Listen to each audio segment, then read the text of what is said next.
I mean, it's an old computer, but it's new for me. Right. The high wire. All Hi, right. everybody. Welcome to Learning Circles again, Friday. What is this? July something. July what? 17th. 17th. 17th. That's it. Yeah. So welcome to another quick conversation, probably about an hour long. We have myself, Brent Schlenker from Litmus, to chat with you today, and of course, Craig Wiggins, Enzo Silva, and at some point, Melissa Milloway will be here. Yep. Introduce yourselves real quick, guys. I'll let Four Eyes go first.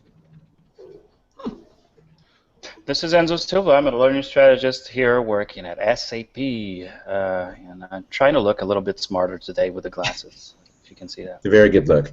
Thank you. I feel like you should have a fixie bicycle, like in the background, and some ironic shades. I don't know. If only that effect was available. Like the Dwayne Wade shade, like the shades that flip down over the glasses. That's Nice. Yeah. I am Craig Wiggins. I'm community manager at ADL, and I am tired. It's been a big week. I think we decided this week we're going to chat a little bit about what we normally like to joke about, but we're going to have a legitimate conversation about XAPI briefly, not to take up too much. We're going to talk a little bit about video and Video Friday, and what was the third thing we were going to talk about, Enzo? Maybe professional development through teaching and through networking and sharing with the community. Right. Awesome. Sounds good. Well, let's start with the least exciting topic. No, maybe. Craig, tell us what's happening with XAPI. So this week, as you know, let me go back actually a little bit more. As you know, I'm been leading the XAPI design cohort, and have been working to start or get organized for the XAPI boot camp. Not to be confused with the XAPI camp, which is happening next week in Seattle at Amazon headquarters. So this Tuesday and Wednesday of this week, we had about, I don't know, I think over the course of 2 days we had about 90 people come and take workshops, to design and development workshops on XAPI. That was day one, and then day two was entirely, just presentations from experienced API communities of practice, such as, the social collaboration XAPI community of practice, and the augmented reality XAPI community of practice, and the EPUB 3, which is an ebook standard, and XAPI community of practice. So, among others, including a Chinese language and culture community of practice, which I find really, really interesting, and simulations, et cetera, et cetera. In addition to presentations from groups that participated in the XAPI design cohort this spring. So it was really great. The link I posted maybe a minute or two ago, is to the wiki for the event. And the schedules, if you look at the schedules for it, let me go ahead and share that. No, I can't do that. If you look at the schedules for it, it was a pretty packed day. It was ridiculous, in fact. See if I can bring that up and link that. Let me ask a quick question while you're doing that. Mm-hmm. So when you talk about people there having conversations around EPUB and stuff like that, yeah. So does that mean that you can use put a little snippet of XAPI code into an ebook, a book that's published with the ebook standard, like maybe put the snippet of code like in each chapter, so that as somebody finishes a chapter, it sends the thing and does the noun verb action thing? So it's a little more complicated than dropping a little bit of code in, but actually not much more. So back in, I think in December of 2014, RISC and Float Learning, I think, collaborated on a XAPI EPUB project, which actually worked with PDFs, I think, as well, where it would track the interaction with PDF documents and I think ebooks.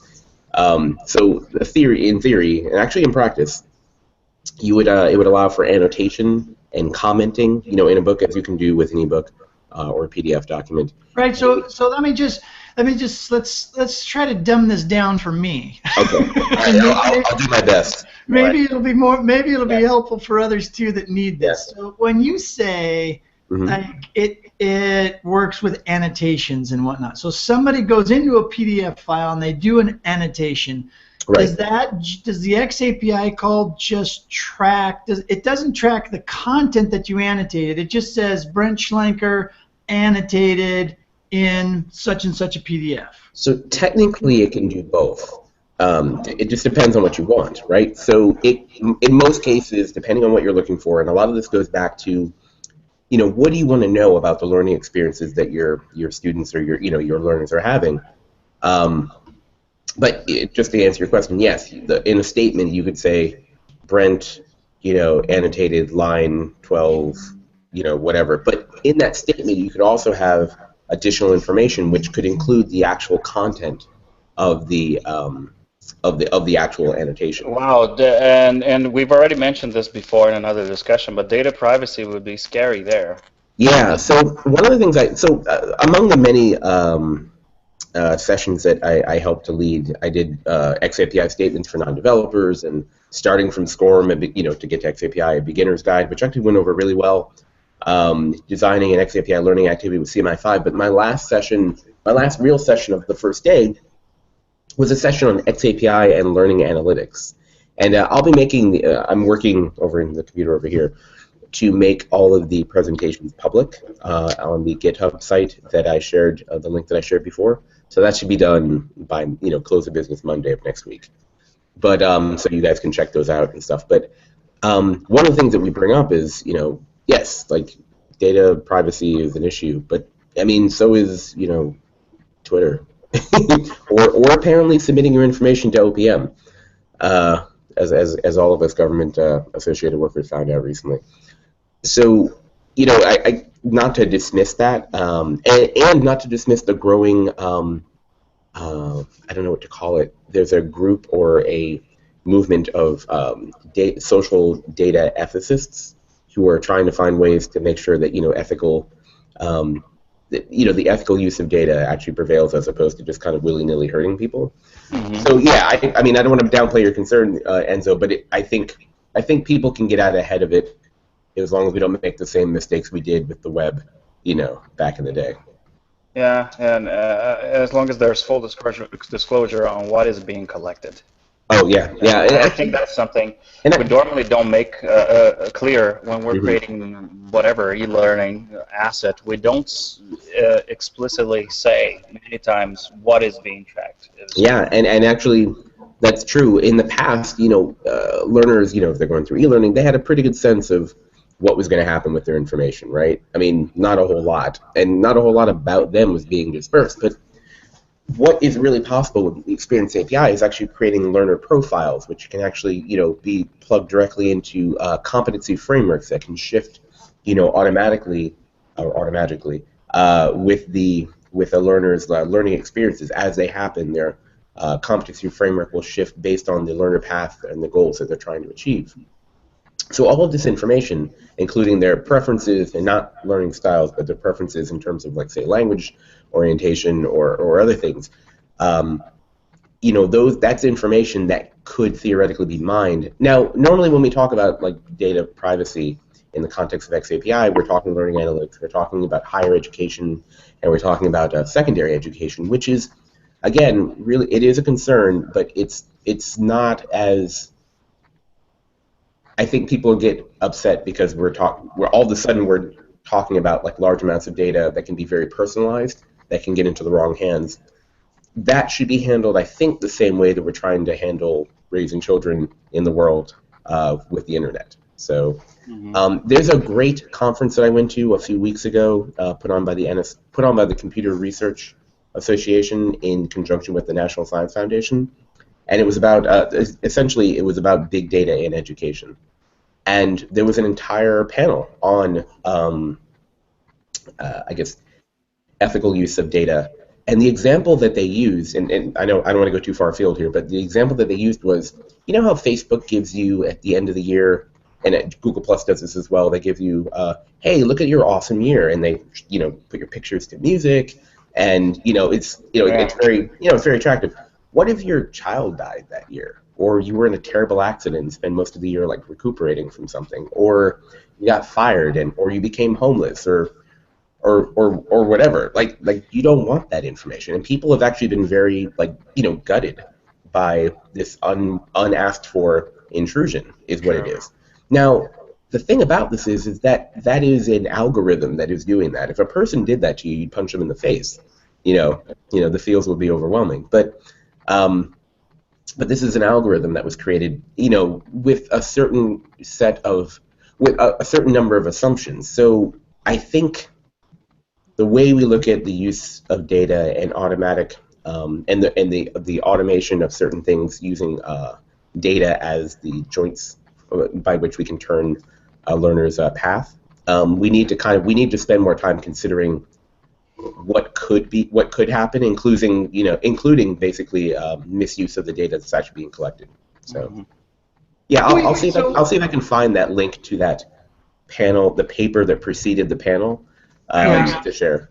There's a lot of, like any new technology, there's a lot of excitement and what it can do and a lot of experimentation that's going on. But what I hear a lot from folks that hear about it, but yet really all they really want to do is just, all they want to do is they still just track completions. They're not really ready to go. They're not really ready to get to that level, that everybody's talking about when they talk about XAPI. People hear it, they see it's really cool, but they don't really know what to do with it. In my mind, it's such a huge shift in thinking from how you think about what it even is that a training department does for. It's really overwhelming. It's really overwhelming. Actually, we had a session called Designing Learning Activities for CMI5. So I don't know if I talked about CMI5 in the past, but it is essentially the LMS and traditional e-learning use case for XAPI. So I think my colleague Andy Johnson in our session said CMI5 is the gateway drug for XAPI. Okay. So basically, it is a full profile with a set of verbs, a set of 9 verbs. So you're not even getting crazy with the verbs, like what verbs do we use. You can add on as many verbs as you want for your case, but there are 9, static verbs that we use that serve interests regarding the LMS. And the point of CMI5 is to, use XAPI to, basically stay within, you still need an LMS, right? Right. You're still working with SCORM packages or AICC AUs, right? Yep. But you are able to extend beyond the things that SCORM was able to do without having to do something crazy, like too crazy. But so it's basically taking your framework and extending it. Okay. So is CMI5 a product or a standard? It's a specification like SCORM. So it's a specification, and it kind of works with XAPI. To be really technical, CMI5 actually preceded XAPI, but it soon became something that sort of like that kind of grew along with it. There's a developer version out now called Sandstone, and the public version called Quartz, because they're doing it like Ubuntu, and released by rock names. As an aside, the reason they're doing that is they realized, with SCORM, a lot of the numbers. The numbers and associating with a year, that didn't really work out. So let's do something different, which I am in favor of, because that was just crazy. Like the fact we're still talking about SCORM 2004 and it's 2015. Anyway. So they're doing that. There'll be a public version released later this year, I think around DevLearn. I think that's when they'll be releasing it. Okay. So what will happen then is it'll need to be adopted by vendors, I believe. So when we talk about authoring tools, and this is if anyone from Articulate or Lectora or Captivate or other authoring tools, Zebras apps, whatever, y'all are watching this right now, I'm talking directly to you. So you have the power to implement CMI5 in your products, and that will allow your users to dip their pinky toes into XAPI and do things, with do greater things with the equipment that they already have. Which I think is what people are looking for. Brent, I think you kind of nailed it on the head when you said, people are looking for, they just want to know how to do stuff, but like, how do you do stuff? Like the authoring tool that I have, like I don't know if that's the right tool. I've been brought up to use a shovel all my life, and I'm looking at something that needs a jackhammer and a backhoe and maybe an architect. It's outside of my scope, right now. Not outside of my ability, but outside of the scope of the tools that I have right now. Yeah. So this is where I'm going to shut up, except to say that I'm working. I and several people from ADL and a colleague are working to write a paper on sort of addressing what we just talked about with authoring tools and XAPI. Cool. We all have some. Go ahead. Oh, but I'll say, practically speaking, how do you? And I think going back to Brent's question, how do you actually make it? Events. Oh, there you go. We were losing your bandwidth there, Enzo. Repeat the question real quick. Yeah. So how can we practically make it so Tin Can API tracks events within an ebook or within an authoring tool output e-learning or something like that? Oh, so there are a few authoring tools that actually already have this capability. Mm-hmm. The issue is, so this will be a two-part answer, obviously, since that was a two-part question. The issue with the authoring tools, in my opinion, is not that they aren't doing it, it's that partially because their audience is still doing this, so they don't really have any need to do more yet. Right. But it allows you to use a certain set of verbs to do SCORM-like things, which is cool. Which is cool if you're trying to replace your LMS entirely and you just want to use an LRS to send and receive stuff, which is, again, if you're doing that, more power to you, except that there's, okay, I'm just going to say it, there are nice things about having an LMS, right? I mean, and that's not even like all the extendable stuff. Like there's nice things about having an LMS, like, and it actually suits a lot of people's needs, so there's no reason to throw that out.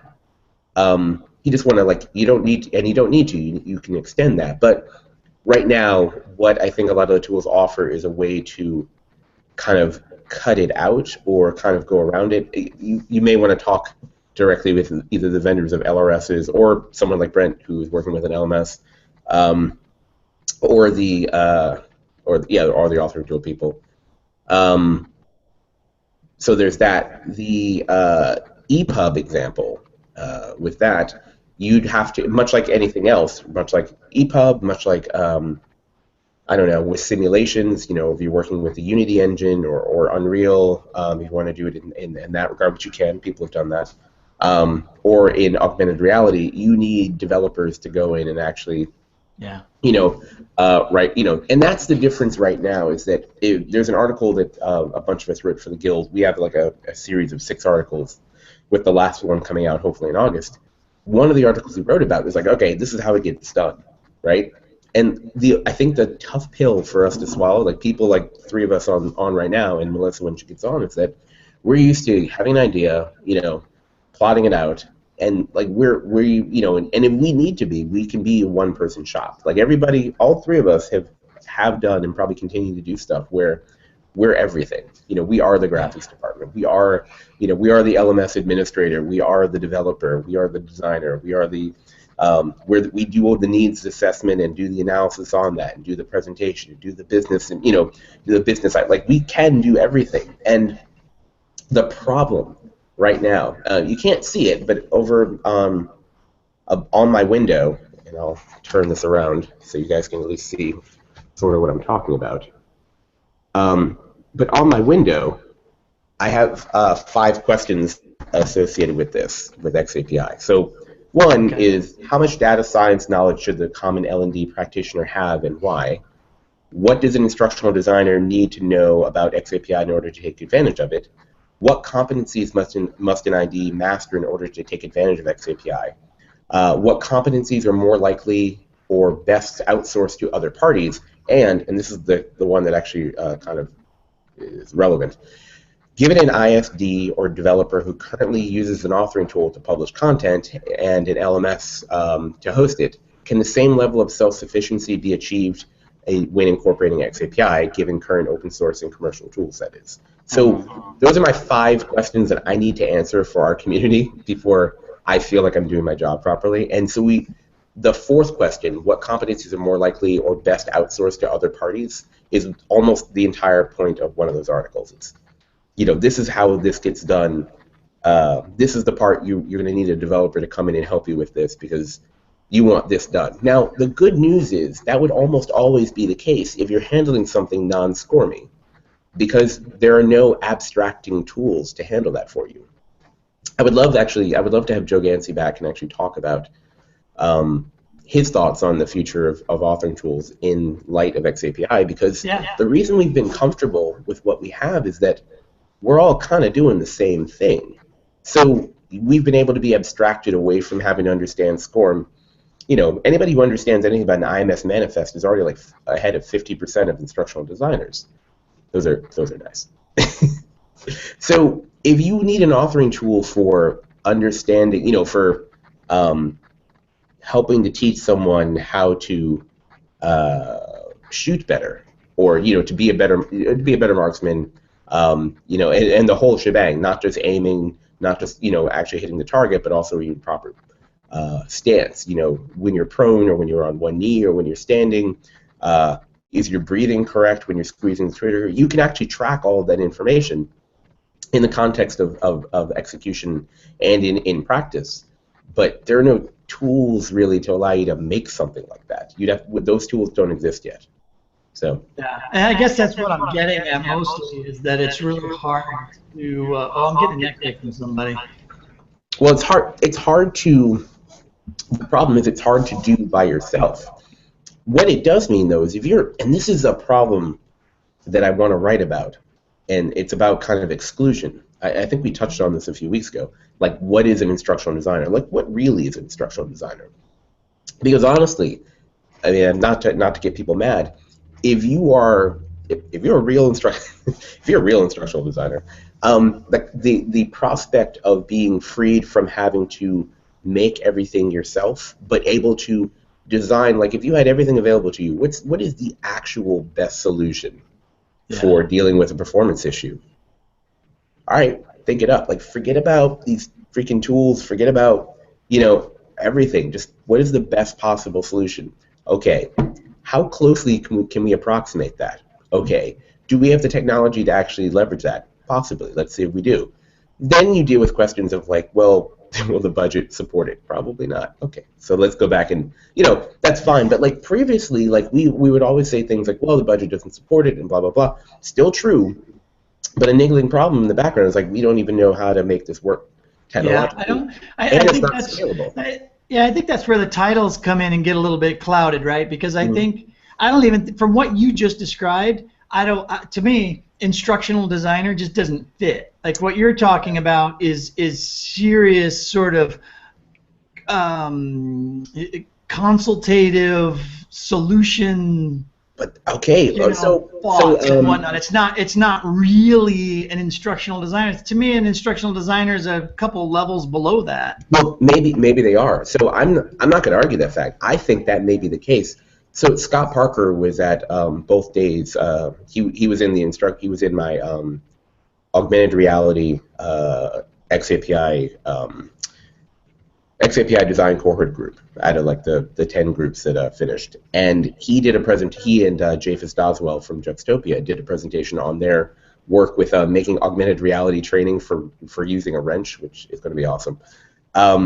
But he was saying he's popularizing the term LX at work, learning experience, as in learning experience designer, and it's working. He's actually getting traction with it there, and he said he's using LX because people always say, oh, we need to get the UX guys in here to do stuff. That's something that's been picked up by management. So user experience is something that managers, at least in his workplace, understand and then actually want to do.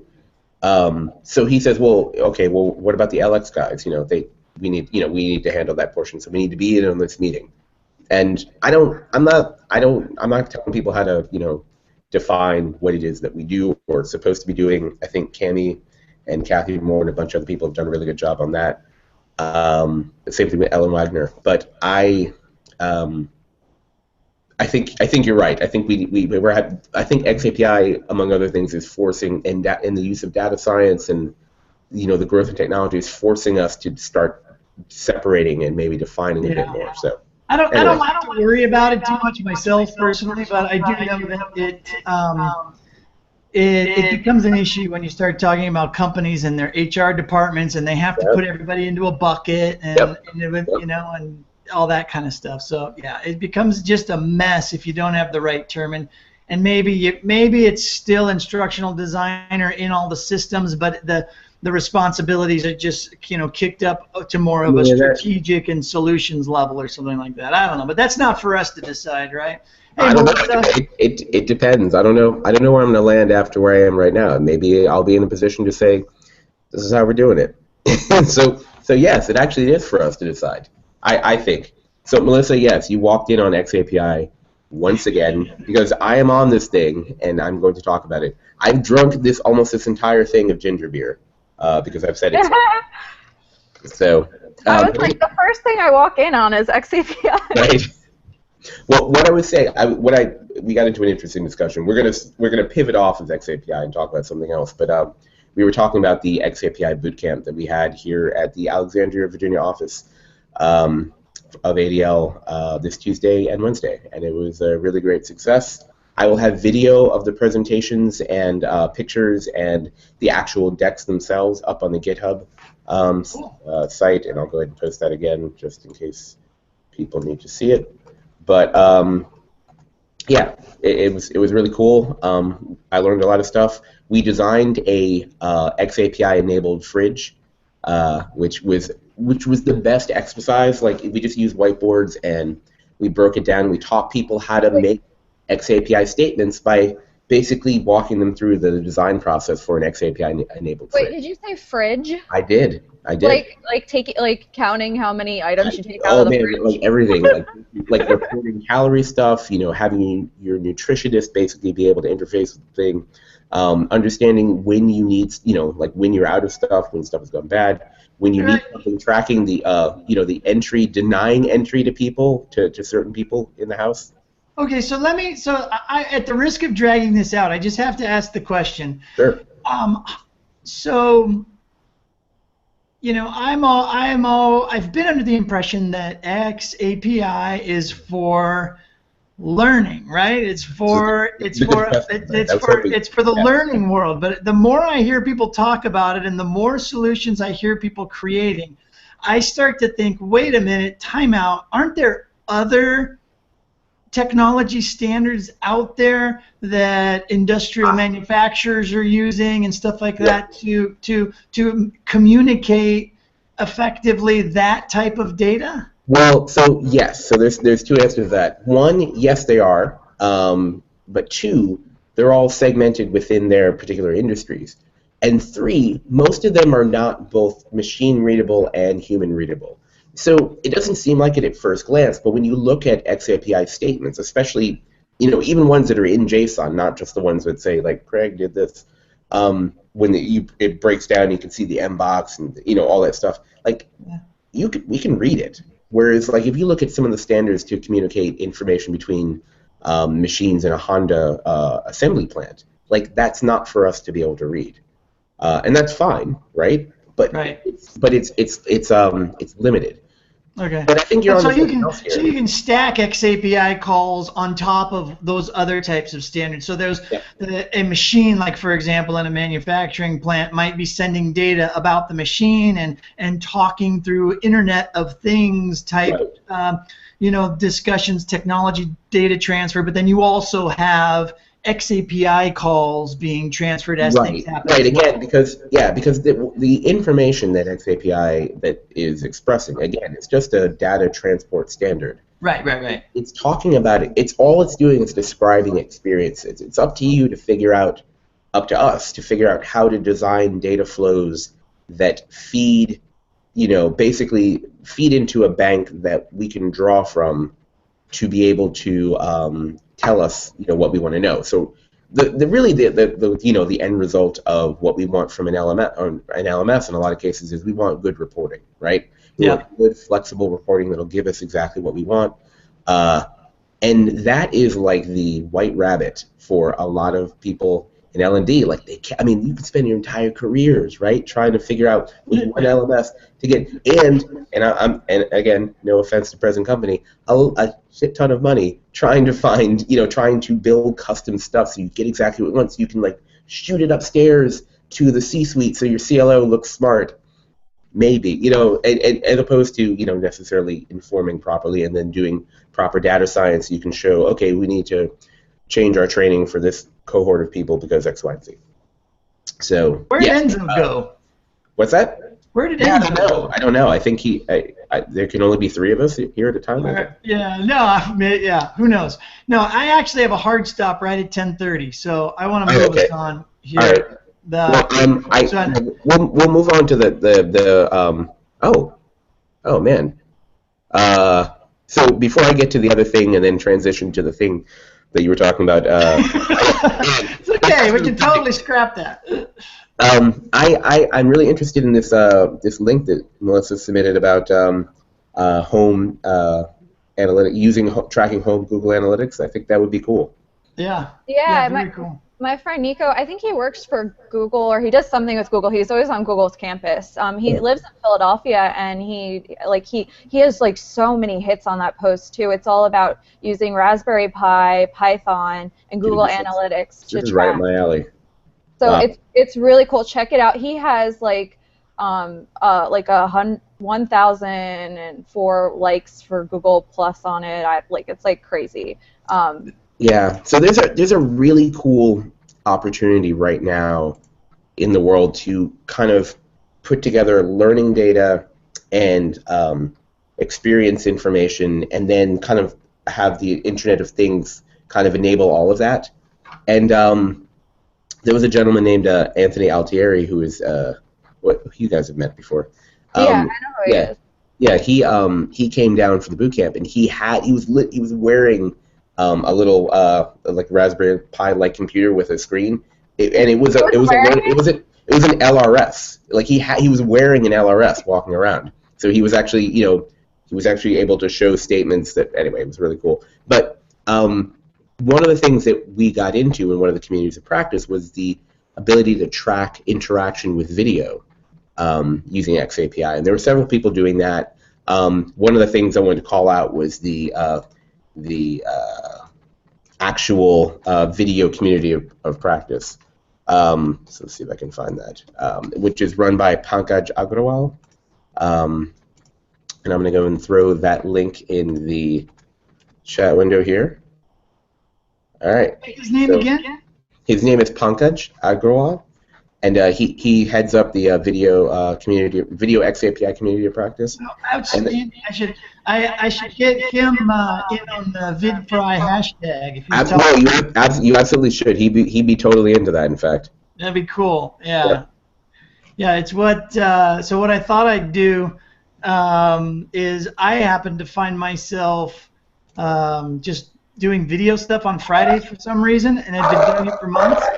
So I just decided to set up a hashtag and have other people talk about it. So that's what VidFry is. So VIDFRI hashtag. So, it's not really, it's not a chat. It's not a Twitter chat, at least not yet. And nothing's been formalized around it. I just threw it out there, and every time I post anything about video, even if I just share a funny video, I'm just going to use that hashtag. Okay. And that's basically where it's going to start. We'll see where it goes from there. If people really want to start getting more in depth about video and learning, or video and XAPI, or just having fun producing video, sharing video, whatever. I thought if we just wrapped it around a hashtag in our community, we could at least be able to, follow each other, and whenever we're needing to ask a question or connect with the community on video, that'd be a good hashtag to use. It's short. It's just seemed like to ring at the time. So it has to be on a Friday. I have to save all my questions. No. So that's the other thing. So yeah, you don't have to do it on a Friday. It just so happened that it was born out of me doing video stuff on Fridays. But if you want to post something on a Thursday about video and just use the VidFry hashtag, that's totally cool. That's just awkward though. I mean, But yeah, so so the reason why I kept it on the day, sure we could change it and do whatever, but is I wanted to give people permission to pick a day, because personal development type stuff. Fridays always seem like a good loose day for going into the weekend, right? If you're going to be learning something new, if you're interested in making that new thing that you're learning or want to get better at, I think video is huge. Like, we're using video right now. We're using streaming video. I think video is changing everything. I think the majority of e-learning, of training, of everything that we do is going to be in some format or another, whether it's live or recorded, mobile, not. It's going to be video, and it's just you just kind of see the trend sort of heading in that direction. It's getting cheaper. And all that. So what? That brings something up, Brent. So I just took a poll on our Yammer group for our company about like different platforms to learn on, and most people voted for short video out of anything, like out of classroom, out of on the job, out of virtual classroom, out of like web-based training. They voted for short video. Well, I mean, YouTube is Prime then. So. Yeah. YouTube. I mean, it's pretty obvious when you look at what's going on in the world out there. It's just the way it is. I look a little baby. He's our future instructional designer. Or don't do it. Yeah. Run away. Coming alone, pilot. No, but that's it. So I just wanted to share that with everybody. If anybody's interested in hanging out or just making sure I see what you're doing with video, or if you have a question that maybe I can help on, that's the hashtag. I'll be hanging out around for a while. Cool. Yeah, I think video is important, right? Everybody connects pretty much with video, especially I think I've been presenting at certain conferences about things like visual storytelling and all, and the explainer video is something that's very popular, has been a few years, and I think because the dogs are going insane. Oh, are they? It's just the FedEx guy. Don't worry about it. Oh. He froze the shot. Right. It's clear to know this. I just muted and screamed at the dogs. Is that nice? So I think it's clear. You have a goal, you have a problem, you have a character you can empathize with, and you see them going through the same problem that you are, and then you present a solution with those. That's normally what the formula for those videos, right? The explainer videos, and we've seen a rise in those with Common Craft doing their stuff on in plain English series and others like that. And I do think that part of the main task in an instructional designer learning professional is to bring context and not more content, right, into the learning experience for our users. And the videos, if we're going to create new content, I think it's a good place to start, is with videos that add context to whatever it is that we're dumping into an LMS for them, Oh, I just posted a link. My friends at Ken Blanchard do the funniest leadership videos ever. So if you guys want to check those out, they're meant to be funny. So, but like they have something that you could take away from it, and they're not like produced at like a video production like company quality, but like there's something so intimate about them and so funny about the speakers that you want to pay attention. You want to watch all of them. So I feel like you don't necessarily have to have a professional company do your videos. Like, well, right. It's not about that, right? Yeah, honestly, I still see a lot of people hung up on the whole professional versus non-professional video stuff, and I'm a big fan of just the content and the context. I think if you're if in certain instances the quality matters. Like, you know, I'm a big fan of good audio, right? If you've got good audio can make up for bad video, but good video can't make up for bad audio. Is a bit of a standard I've looked at. Now, obviously, there's exceptions. There's exceptions to every rule, but I say there's a good baseline of. I think you're right. People get hung up too much on like trying to make the perfect whatever, but you're right. Content is, you know, what people come for. I mean, I think what is it? Vine, you know, has kind of proven that basically if you have good ideas, and even good, well, really just good ideas, then people will click. They'll look. Well, I mean, look how long it took us to figure out Google Hangouts and how to do a group of 4 people doing a streaming video, streaming conversation together. It took us, I don't know, 10 times. I blame Google. I blame Google because in the interim, I've seen other tools that actually do a really good job of doing what Google is doing right now. Now, is it connected to my Google account? Does it have all the same bells and whistles? Does it allow for some of the things that I like? No. But, like, yeah, they kind of have to get over themselves. We're smarter than that. But what I will say is that you're right. Like, there is a baseline of audio and, like, lighting and stuff that people like to know about, you know, so that it makes a difference. Like, okay, as an example, like, I've been facing that way, I think, for the longest time, and you were like, hey, maybe you should face the other way because the light's coming through this way. Boom. I look awesome. This is everything. Yeah. So it looks a lot better now. Awesome. Yeah. Look okay. So Melissa can give you a good example of what you used to look like because she's got the window behind her now. I can't move, but I can't move to my regular spot because everything in my apartment's being packed. So you'll see. Oh, right. Oh, we want to see that. It's so bad. Yeah, hard time. Oh wait.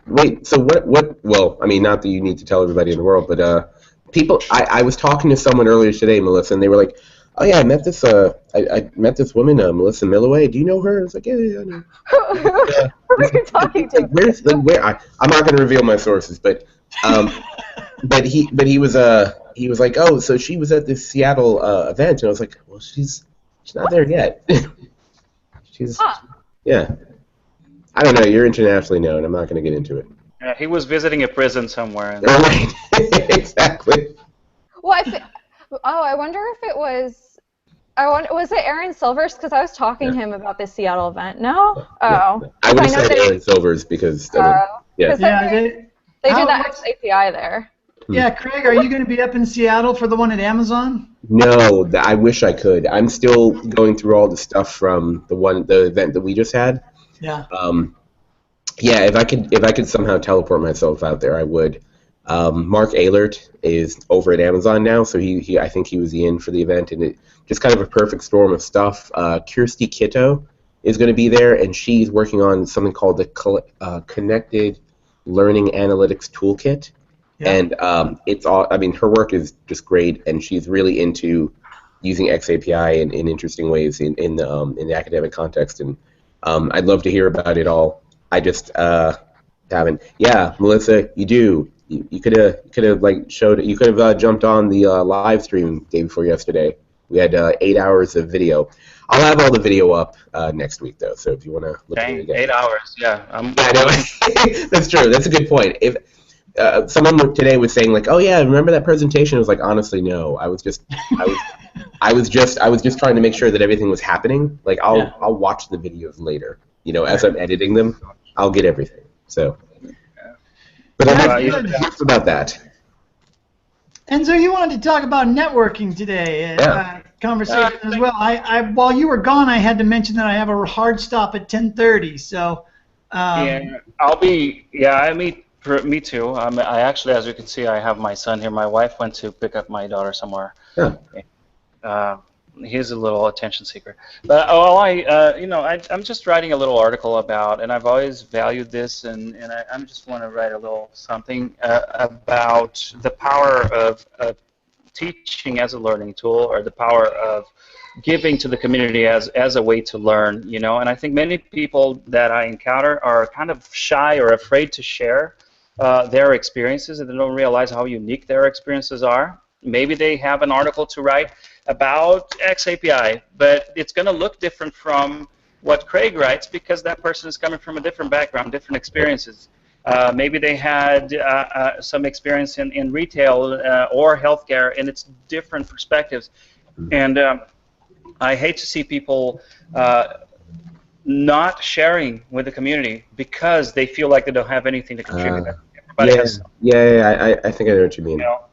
And I think some of the good ways that you could do that, for example, are to write an article. Start with a blog. It's simple, right? There's low friction there to write your own little blog, and if you get readers, you get them. If not, you voiced your opinion there. You shared it. Maybe somebody will stumble upon it and find your unique perspective there sometime.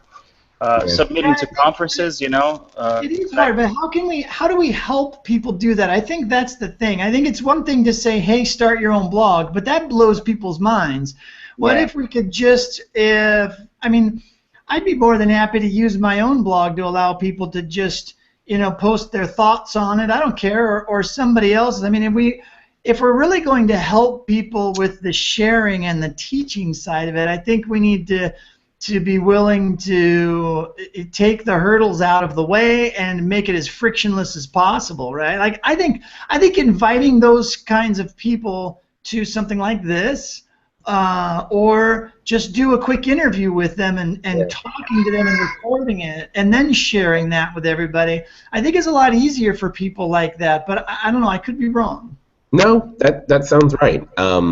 Melissa had in the chat brought up a good point. Like it's about what's called imposter syndrome. You know, I used to hate the term "fake it until you make it," but that's like my entire career. So if you sum it up.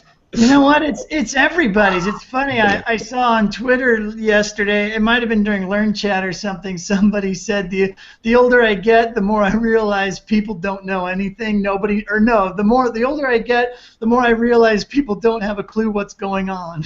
Yeah, that's true. You know, and I think that has to do with perception, right? Imposter syndrome because you think you are talking about things you don't know, or is it because you are sharing what you are learning as you are learning, and all of us are learning something every day. So you don't have to share something because you're an expert at it. You can share your perspective on how you are learning something. Maybe your blog, you're posting about how you're learning about creating e-learning that is responsive.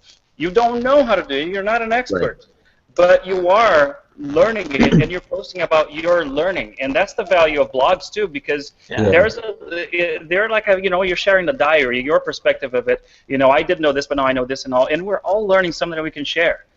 So I think people struggle with that idea of, well, if I share it there, people are going to comment, they're going to think that I think I know everything about it and all that. Yeah, I think that's a good point. That's a good point, Enzo. Yeah, people wanting to avoid being seen as positioning themselves as being know-it-alls when all they want to do is kind of just document their learning experience. I wish more people would do that. I love it when people do that, when they document their I don't know if you guys have ever done this, but I've been on Reddit and I have clicked a link from a post that goes to Imager, and it shows like a 45 picture slideshow with commentary about how someone learned to built a deck or an addition onto their house with their wife or whatever.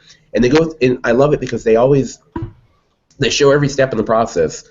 Like when they unloaded the wood, and when they had to clear away brush, and when this happened, so they had to start that part over again, and they learned that, man, we'll never do that again. Oh yeah, I love that stuff. Yeah, me too. And that I honestly, okay, so this is my thing that I would like to try to do, and I don't know if I'm going to do it, but I have been getting really interested in the Internet of Things, and obviously I'm interested in XAPI.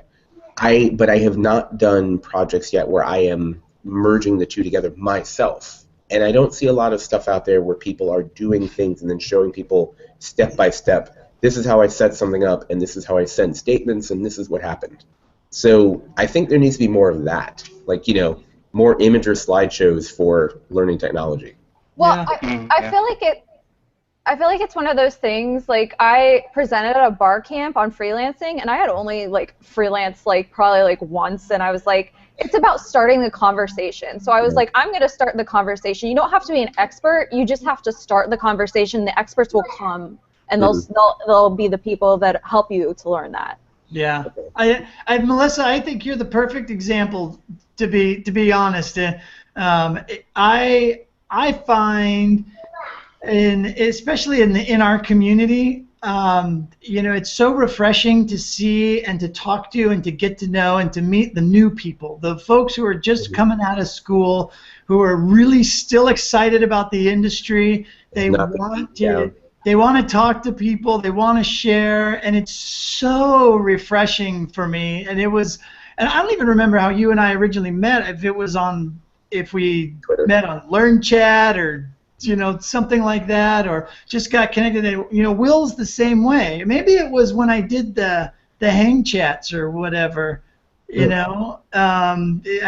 it was sometime around that same time frame. But to me, that's the really cool thing about the ability to network and connecting with people and the whole using teaching as a learning process. I'm kind of in that spot in life too, where I have a really hard time getting in that beginner's mind, right? I feel like I have too many experiences and I've got the curse of knowledge. And so it's so much fun to talk to people who are new to it, to just hear perspectives and to start to feel like it is an exciting time to be in e-learning. It is. Yeah, and I feel, something that I feel too, so you don't fall into that. I'm always, I know exactly what I'm doing, and I try to throw myself into stretch goals and things that I don't know about completely, but I want to learn about, and I want to apply it to project X, Y, and Z. So I think that's one thing that you can always, and of course you got to talk to your manager, or or make sure that you have the support to do that. Is whenever you're coming up with a new project, try to apply something you don't know very well yet into that. Make that project a learning experience as well for yourself, not just for your learners.